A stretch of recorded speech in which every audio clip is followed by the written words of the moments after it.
to the Swallow Safe podcast. My name is Carol Galleri Winchester. I am a speech-language pathologist, and I am so pleased to be here with Dr. Jeanna Winchester, spoiler alert, who happens to be my daughter.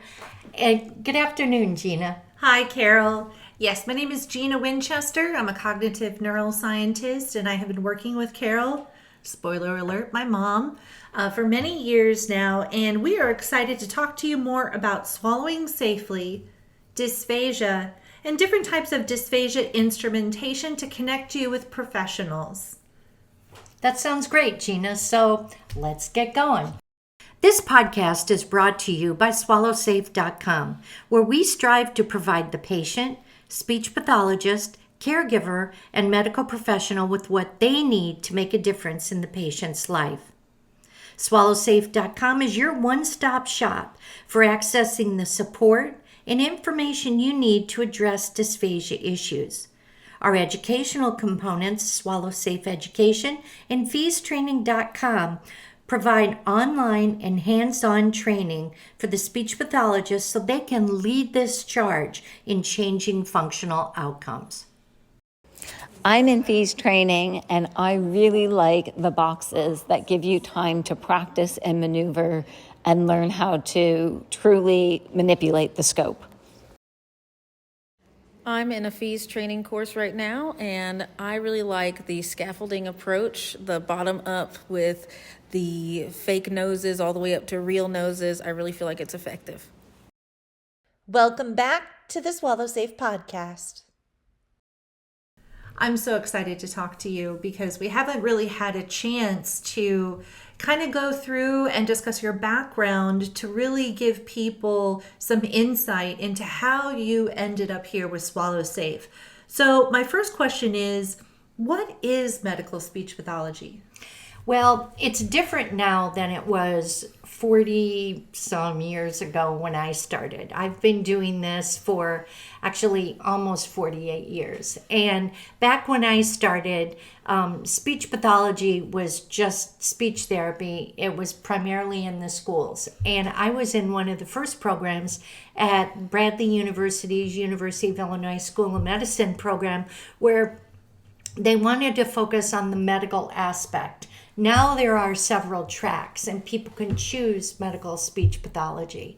But we were making things up as we went along way back as what I call the Stone Ages. So you have worked with a lot of patients that have required various medical speech pathology prognoses and other instrumentation.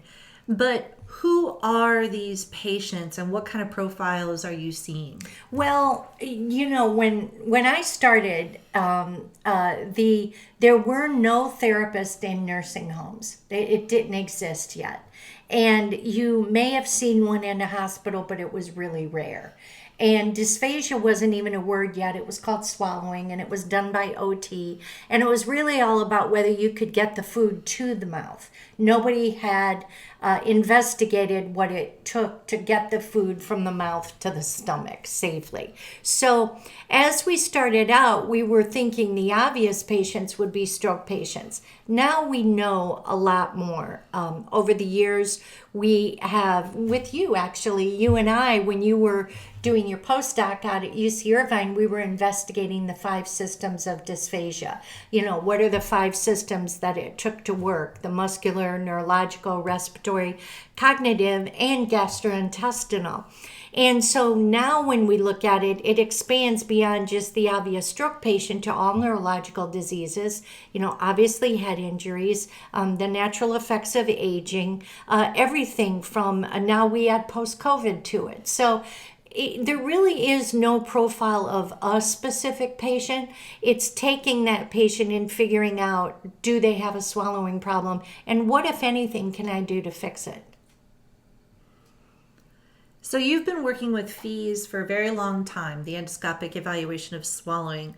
How did you begin? What the heck is it? And how has it evolved? So I was really lucky. Dr. Susan Langmore, who is the grandmother, the inventor of taking FEES, fiber optic endoscopic evaluation of swallowing, and putting it in the hands of speech pathologists. She was working at the VA in Ann Arbor, Michigan. As a matter of fact, on our website, we have an interview with her talking about her beginnings. And I was at one of her very first lectures about this, and I was so intrigued that I begged her, because we were living in Indianapolis and she was in Ann Arbor, and it was a 5.5-hour drive. And I begged her to let me come up there and learn how to do this procedure. And for some reason, she agreed. And I would go back and forth when she would have a patient, learned how to do it. From the minute I started doing this procedure, it just made all the sense in the world to me. So we all have her to thank for this. What I did then was take it out of the hospital, develop the equipment, and develop the protocol.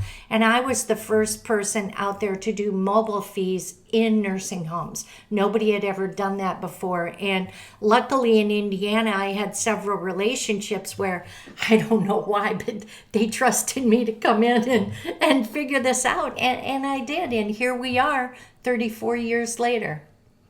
What's some of the background that you've had to tap into in order to go through those first 10 years and actually figure it out? And I remember the various evolutions of the equipment. Right. So can you take us a little bit through that? How did you even get there? Well, I went to St. Mary's Notre Dame, and my background was in the communications department, but also I was in TV, radio, and film. So I had worked with all of this equipment. And so I remember when I was in Ann Arbor and I said, I think this should be in the nursing home. And they were like, no, you can't do that. I mean, it was this giant cart and all of this big equipment. And I was like, no, I can figure it out. And I remember thinking, who would have this? And so we had taken a trip, a vacation, and on the airplane they had this little VCR that they showed movies on the screens way back in the old days.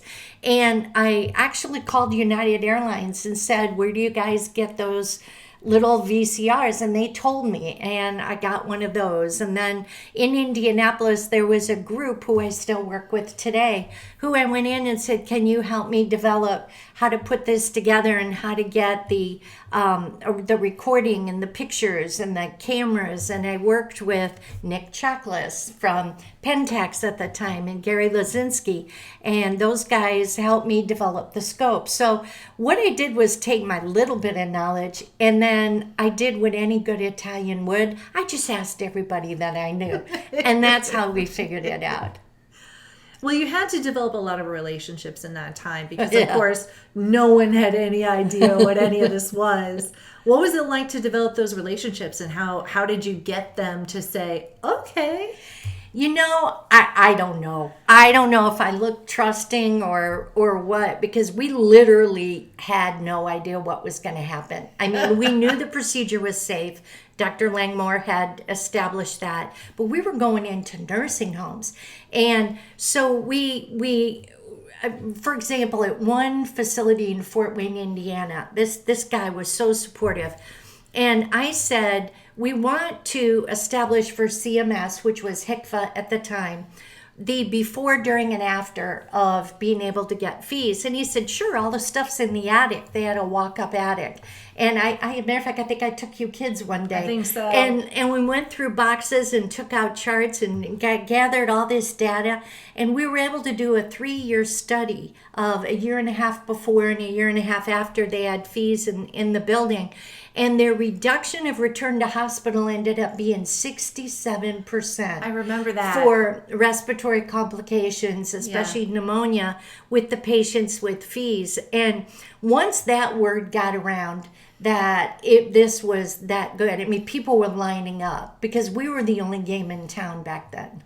Yeah, because I remember in those first few years, it was a couple hundred contracts. Oh, in the first year. Yeah. Yeah. And the people, I always And no like one to else say, is doing it, so you're driving all over Indiana, and right. we're- Well, nobody we're was in the doing it car. anywhere. Yeah. and people were so wonderful, but their patients were getting better. Yeah. And what that allowed me to do was figure out the protocol. It figured out the report, figured out, because remember, there was no reimbursement for the first 9 years. And so people were paying us to come in just because the cost of a pneumonia, which at the time, it's probably way more now, was over $20,000 each.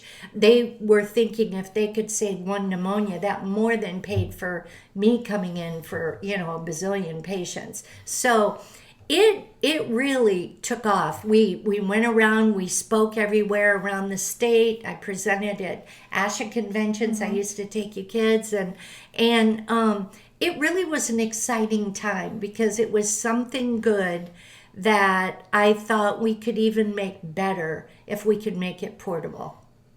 So what was it like, or what did it take to get the interdisciplinary care team on board? Because obviously it began with speech pathologists, but then you had to begin to work with the nurses and the doctors, or Right. it didn't work.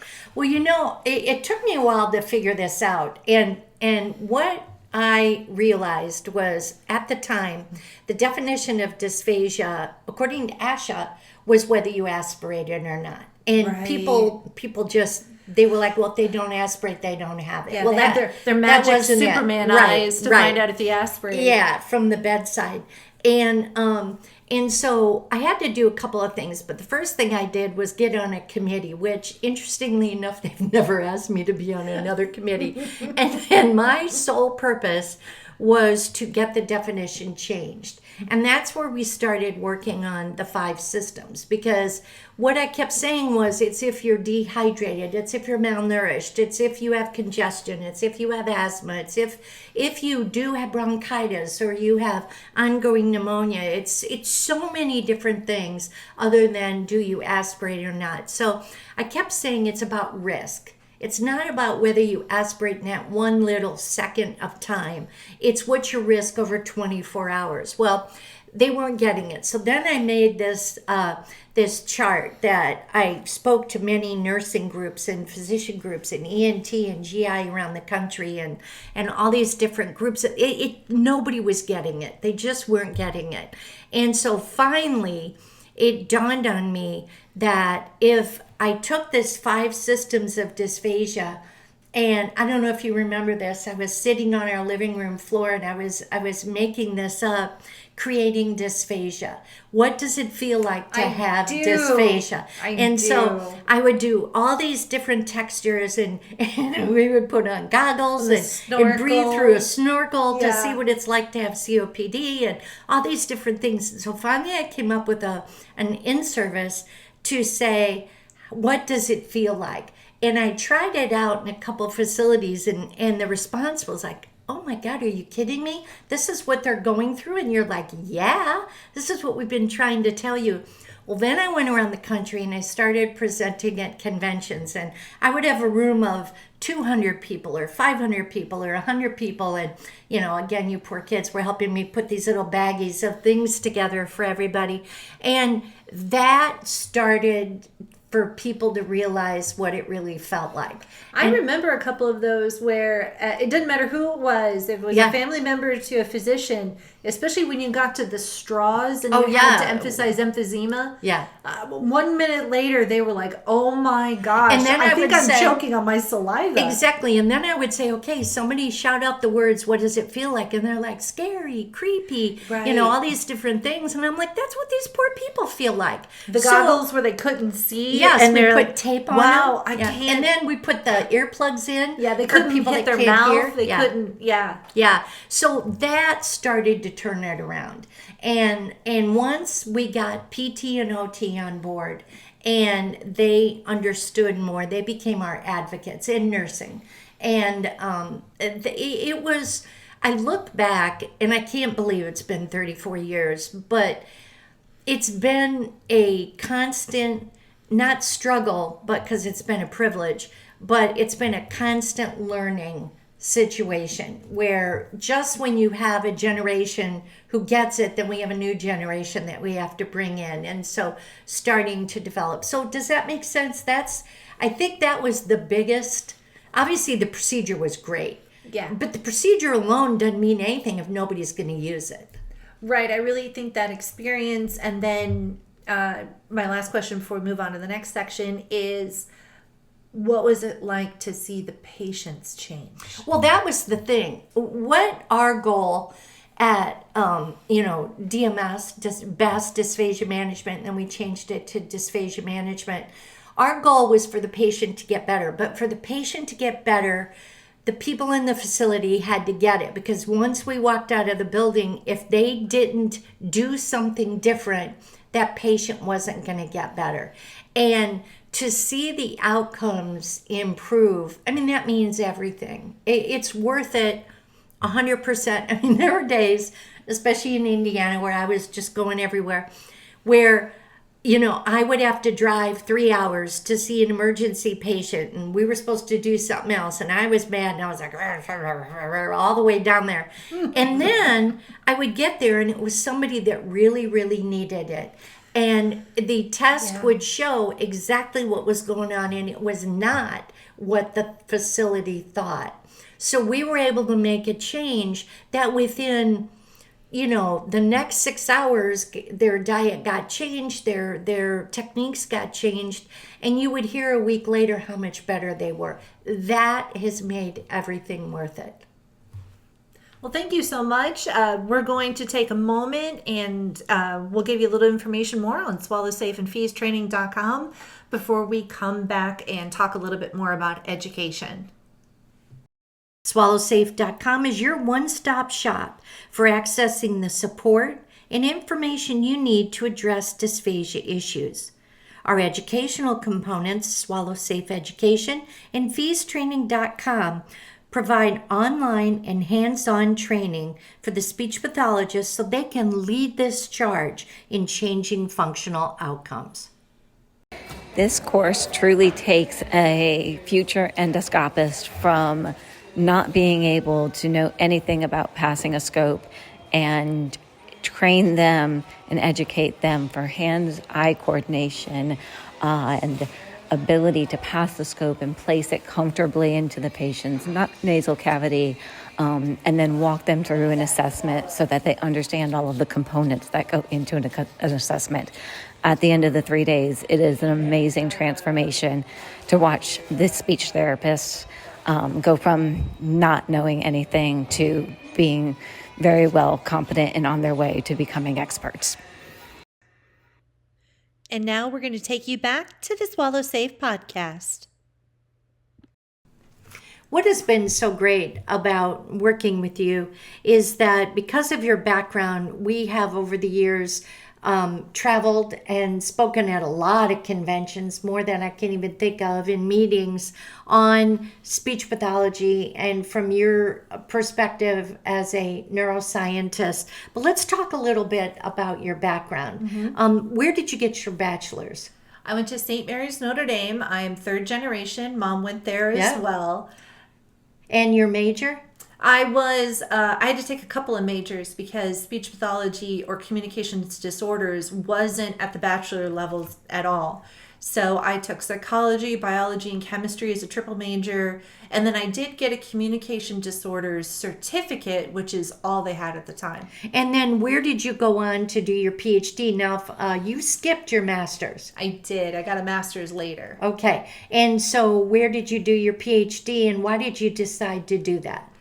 I went to Florida Atlantic University, and I was the youngest person in my program because people don't usually skip the master's degree and then they work a little bit. I knew I wanted to be a neuroscientist because we had, so much experience with what you were doing.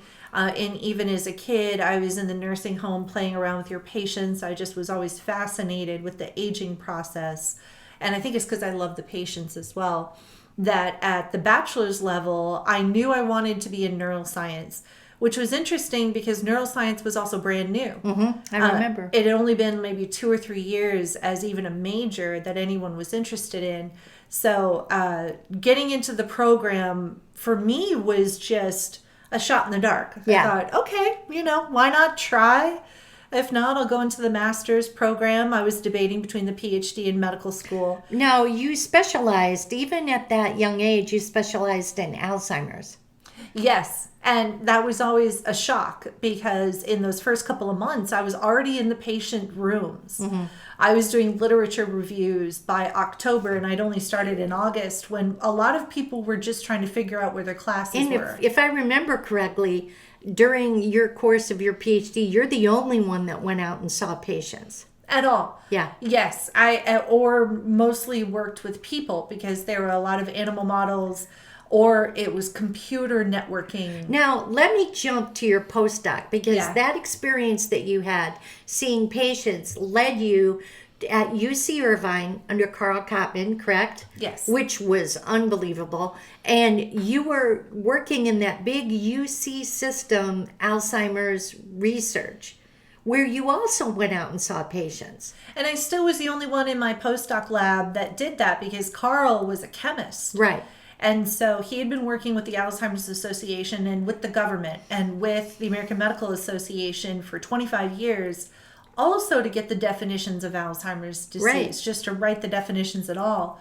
And so he finally had a focus on people because he had worked on just chemistry or rat models. Yeah.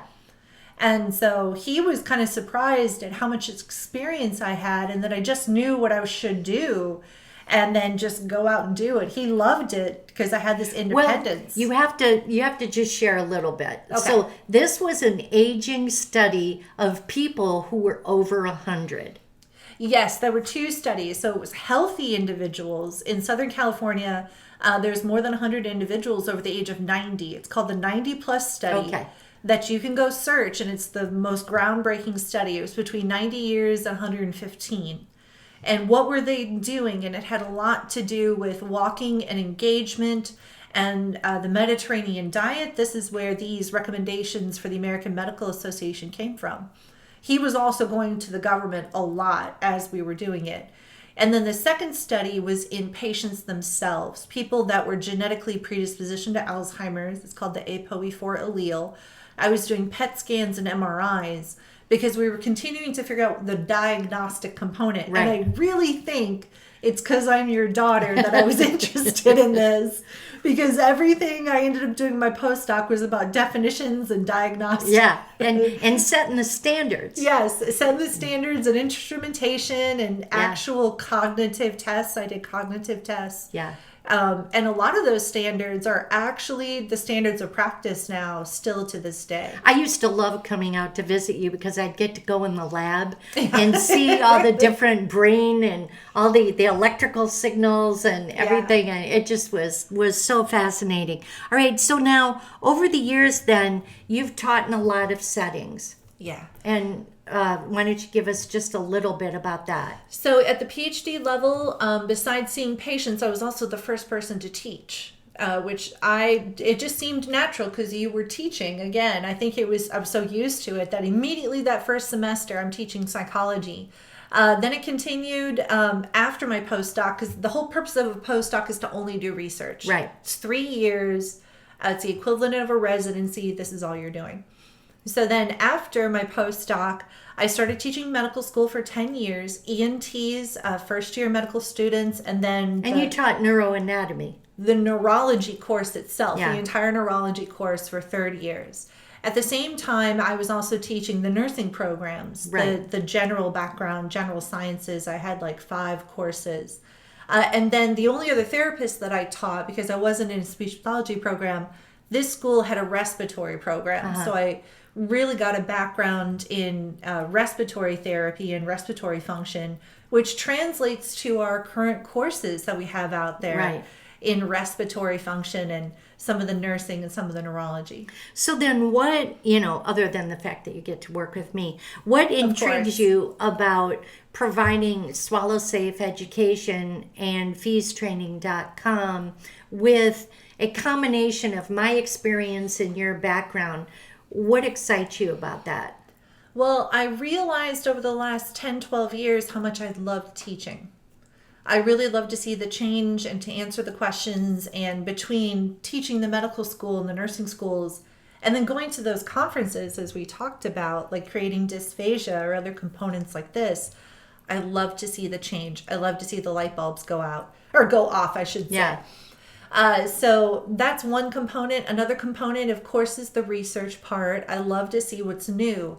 What are we understanding now? How does this incorporate to our Well, other speaking of information? that, we've got a research project that we need to finish writing. And a little preview of that is we looked at chronic cough in pulmonology practice, and we looked at initiating the Swallow Safe program that we developed for accurate identification and therapy. And the data is, you ran the phenomenal. data. It's phenomenal. It's phenomenal, and it kind of mirrors that first study you were talking about, where the reducing the repeat hospitalization, reducing this chronic cough is just staggering. I know we thought something would happen, but we had no idea it was going to be so staggering a change. Yeah, so we'll watch out for that, because Yes.